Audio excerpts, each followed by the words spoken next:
የንጋት ፖስትን የሳምንቱን አበይት የፋይናንስ ዜናዎች ዋናዎቹን በማስቀደም ጀምራለሁ። ዘመን ባንክ አክሲዮን ማህበር ጠቅላላ ሀብቱ 116 ቢሊዮን ብር ስለመድረሱ ገቢዎች ሚኒስቴር በዘንድሮ የበጀት ዓመት 1.5 ትሪሊዮን ብር ገቢን አሰባስቤያለሁ ስለማለቱ፣ ዳሽን ባንክ የቴሌብር ተበዳሪዎቹን ፍርድ ቤት መክሰስ ስለመጀመሩ፣ ንብ ኢንሹራንስ 2.8 ሚሊዮን አክሲዮኖቹን በኢትዮጵያ ካፒታል ገበያ ባለስልጣን ስለማስመዝገቡና ንብ ኢንተርናሽናል ባንክ ከቀደመው ዓመት ኪሳራው አገግሞ ወደ ትርፋማነት ስለመመለሱ በዛሬ አበይት የፋይናንስ ዜናዎች የምነግራችሁ ነው የሚሆነው። ይህ ንጋት ፖስት ነው። በየሳምንቱ እሁድ አበይት የፋይናንስ ዜናዎችን ጠርቀምቀም አድርገን እናቀርብላችኋለን ከሮሃ ምንዛሬ ቢሮዎች ጋር በመተባበር። በቅድሚያም ታዲያ የአጋራችን የሮሃ ምንዛሬ ቢሮዎች ማስታወቂያ አድምጠን እንመልሳለን። የውጭ ሀገራት ገንዘቦችን መግዛትና መሸጥ እንደ ዘንድሮ ቀሎ አያውቅም ይለናል ሮሃ የምንዛሬ ቢሮ። ለውጭ ሀገር ጉዞ ገንዘብ ቢያስፈልጎት ዶላር ሆነ ዩሮ፣ ሪያል ሆነ ድራም ሁሉም እኛ ጋር አለ። ወደ ኢትዮጵያ በመጡበት መሸጥ ቢያስፈልጎት ይሄው አዋጭ ዋጋ ከመልካም መስተንግዶ ክብሮት ተጠብቆ በሮሃ የምንዛሬ ቢሮዎች ይጠብቆታል። ሮሃ የምንዛሬ ቢሮ በአዲስ አበባ ሳር ቤት በአዳምስ ፓቪሊየን ግራውንድ ፍሎር ላይ፣ በካዛንቺስ ማህቡባ አፓርትመንት ቢልዲንግ ግራውንድ ፍሎር፣ እንደዚሁም በድሬዳዋ ከተማ በብሎሰም ሆቴል ግቢ ውስጥ እናንተን ደንበኞቹን ለማስተናገድ ይጠብቆታል።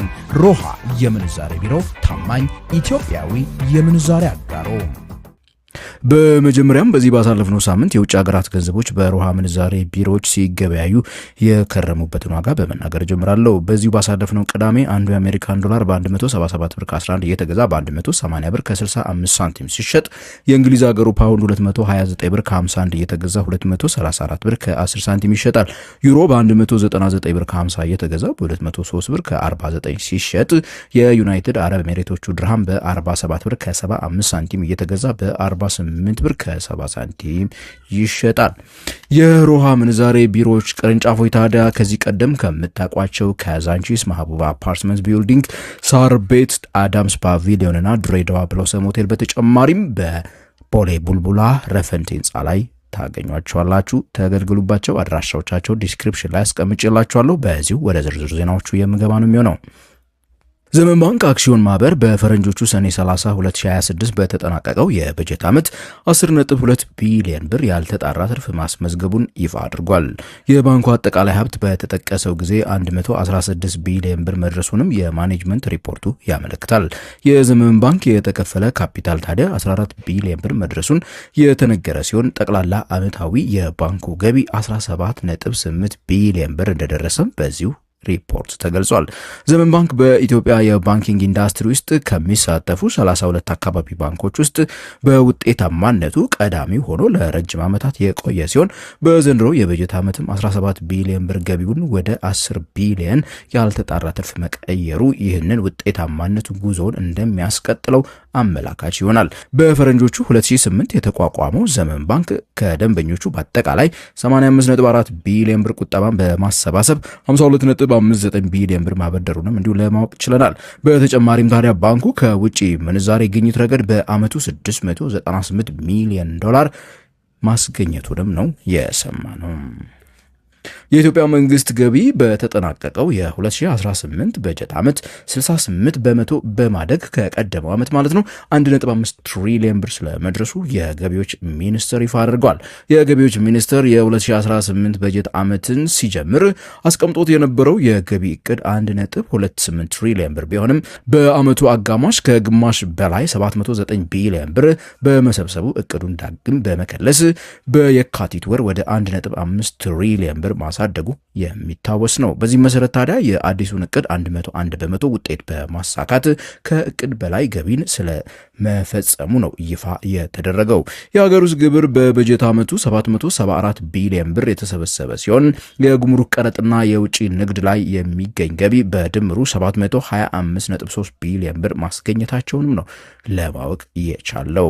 የገቢዎች ሚኒስቴሯ ታዲያ ለተገኘው የገቢ መሰብሰብ እድገት የፖሊሲና አሰራር ለውጦችን የጠቀሱ ሲሆን በማህበራዊ ሚዲያ የሚሰጡ አስተያየቶች ከማህበረሰቡ ዘንድ ማለት ነው አላስፈላጊና ከፍተኛ የግብር ጫና እየተጣለባቸው መሆኑን በምሬት ሲያስረዱ በተደጋጋሚ ይደመጣል። ዳሽን ባንክ አክሲዮን ማህበር ከቴሌብር ጋር በመተባበር ሲያቀርብ የቆየውን መላና እንደ ኪሴ የተሰኙ የሞባይል የብድር አገልግሎቶችን ተጠቅመው በቀነ ገደቡ መሰረት መመለስ ያቃታቸውን ደንበኞች በፍርድ ቤቶች መክሰስ ስለመጀመሩ ይፋ አደረገ። እንደ ዳሽን ባንክ ገለጻ ከሆነ ደንበኞች በተደጋጋሚ ማስጠንቀቂያዎችና የመክፈያ እድሎች ቢሰጣቸውም ብድሩን መመለስ አለመቻላቸውን ነው ይፋ ያደረገው። እንደ ኪሴ የተሰኘው የብድር አገልግሎት ከ200 ብር ጀምሮ እስከ 3500 ብር ብቻ የሚያበድር ሲሆን ከወራዊ ወለዱ በተጨማሪ ታዲያ ሳይከፍሉ ባለፈበት በእያንዳንዷ ቀን የሚታሰብ ከፍተኛ ቅጣት እንዳለው ይታወቃል።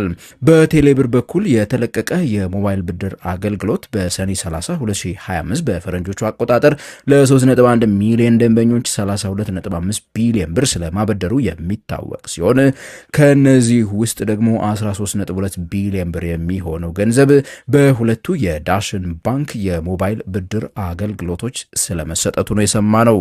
በስተመጨረሻም ታዲያ ዳሽን ባንክ ብድሩን ጨምሮ የህግ ሂደቱን ወጪዎች ሙሉ በሙሉ ለማስመለስ በተለያዩ ፍርድ ቤቶች በደንበኞቹ ላይ ክስ መመስረት ስለመጀመሩ ይፋ አድርጓል። ንብ ኢንሹራንስ አክሲዮን ማህበር በኢትዮጵያው ካፒታል ገበያ ባለስልጣን ህግ መሰረት 2.8 ሚሊዮን አክሲዮኖችን ስለማስመዝገቡ በዚሁ ባሳለፍነው ሳምንት ነበር የሰማነው። የኢትዮጵያው ካፒታል ገበያ ባለስልጣን የህዝብ ተቋማትን የሰነደ ማረሚያዎች ምዝገባ መመሪያ ካጸደቀ በኋላ በተለይ በቅርብ ወራት በተከታታይ ምዝገባዎችን እያጸደቀ የሚገኝ ሲሆን በዚሁ ባሳለፍነው ሳምንት የንብ ባንክን 2.81 ሚሊዮን አካባቢ አክሲዮኖች ነው የመዘገበው። 2.6 ሚሊዮን የሚሆኑት አክሲዮኖች ታዲያ በባለ አክሲዮኖቹ እጅ ሙሉ በሙሉ ተከፍሎባቸው ያሉ ሲሆን ቀሪዎቹ 200,000 አክሲዮኖች ለነባሮቹ ባለ አክሲዮኖች የተደለደሉና በእነሱ የሚከፈልባቸው መሆናቸውን ለማወቅ ችለናል። ይህ የሰነዶች ምዝገባ ታዲያ ከ50 በላይ ባለ አክሲዮኖች ላሏቸው ሁሉም በኢትዮጵያ ውስጥ ለሚንቀሳቀሱ ተቋማት የግዴታ ሲሆኑ በሰነደ ማረሚያዎች ገበያ ለመመዝገብ እንደ አንድ ቅድመ ሁኔታ ተደርገው ይቀመጣሉ። ይሁንና ንብ ኢንሹራንስ በሰነደ ማረሚያዎች ገበያ ላይ ለመመዝገብ ያለውን ፍላጎትም ሆነ የቀነ ገደብ ላሁኑ አላሳወቀንም። በ2017 የበጀት ዓመት ኪሳራን አስመዝግቦ የነበረው አንጋፋው ንብ ኢንተርናሽናል ባንክ በዘንድሮ የ2018 የበጀት ዓመት ወደ ትርፋማነት ስለመመለሱ ተገለጸ። በቀደመው የበጀት ዓመት በፈረንጆቹ 2023-24 ማለት ነው ባንኩ 2.9 ቢሊዮን ብር ከታክስ በፊት ኪሳራን አስመዝግቦ የነበረ ሲሆን በተለይም ደግሞ ከምንዛሬ ዋጋ መዋዠቅ ጋር ተያይዞ 4.4 ቢሊዮን ብር የሚደርስ ኪሳራን ማስተናገዱ የሚታወስ ነው በቀደመው የበጀት ዓመት። ይሁንና ባንኩ በዘንድሮ የበጀት ዓመት ሙሉ በሙሉ ማለት በሚቻልበት ደረጃ አገግሞ ከታክስ በፊት ትርፉን 4.2 ቢሊዮን ብር ማድረሱንም ነው የሰማ ነው። የንብ ባንክ ደንበኞች ታዲያ አጠቃላይ በባንኩ የቆጠቡት ቁጠባ በአመቱ 14 በመቶ በማደግ 59 ቢሊዮን ብር የደረሰ ሲሆን የባንኩ ጠቅላላ ሀብት 75 ቢሊዮን ብር ስለመድረሱም ተሰምቷል። ባንኩ በአመቱ 49 ቢሊዮን ብር ለደንበኞቹ በብድር መልኩ የሰጠ ሲሆን 154 ሚሊዮን የአሜሪካን ዶላር የውጭ ምንዛሬንም እንዲሁ ስለማስገኘቱ የንብ ባንክ የማኔጅመንቱ ሪፖርት ያመለክታል።